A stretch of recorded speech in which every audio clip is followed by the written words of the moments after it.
రైతులు పండించే ప్రతి పంటకు పూర్తి స్థాయిలో రైతు భరోసా డబ్బులు చెల్లించాలని DCMS vice chairman Rangampet society chairman Arige Ramesh Kumar అన్నారు.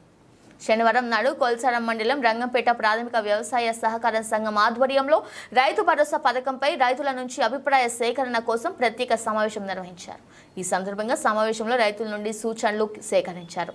రబీ ఖరీఫ్ సాగుతో పాటు వివిధ రకాల పండ్ల తోటల పెంపకం చేస్తున్న రైతులకు రైతు భరోసా ఇవ్వాలని సొసైటీ చైర్మన్ రమేష్ విజ్ఞప్తి చేశారు. ఇవన్నీ గురించి సరే అర్హులైన వారికి ఇవ్వడం న్యాయబద్ధమే, కాకపోతే 10 ఎకరాల వరకు సీలింగ్ పెట్టడం కూడా న్యాయబద్ధమే. ప్రభుత్వ ఉద్యోగులకు ఇన్కమ్ ట్యాక్స్ పే చేసినందుకు ఫస్ట్ తీసేయాలి. రైతులు 50 ఎకరాలు ఇచ్చినా నష్టం లేదు, రైతుకి ఇస్తే నష్టం లేదు. లేదా గజిటెడ్ ఆఫీసర్లకు ఇన్కమ్ ట్యాక్స్ పే చేసేందుకు ముందు తీసేసేయండి. ఇక అన్ని రకాలైన భూములకు ఇవ్వడం కూడా మంచిది, ఎందుకంటే ఆ భూములు ఇవ్వడం వల్ల ఇప్పుడు పాటుపత్తారు భూములు కూడా 40-50 లక్షలకు ఉంటూ కొంతమంది లాభం.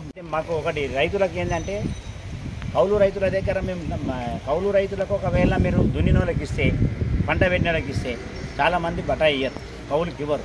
కాబట్టి కౌలు రైతులకు ప్రభుత్వం ఏమైనా చేసుకొని మాకన్నా డబ్బులు ఇచ్చినా మాకు అభ్యంతరం లేదు.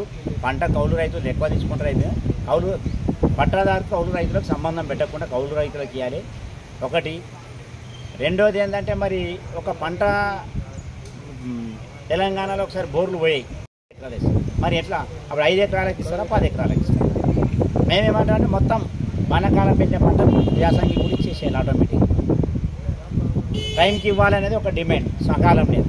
మరి ఇంకో కొంతమంది పంట తోటలు గీటలు పెట్టినాం, మామిడి తోటలు అంటి పెట్టినాం, అందులో మాకు లాభాలు తక్కువే ఉన్న రైతులకు.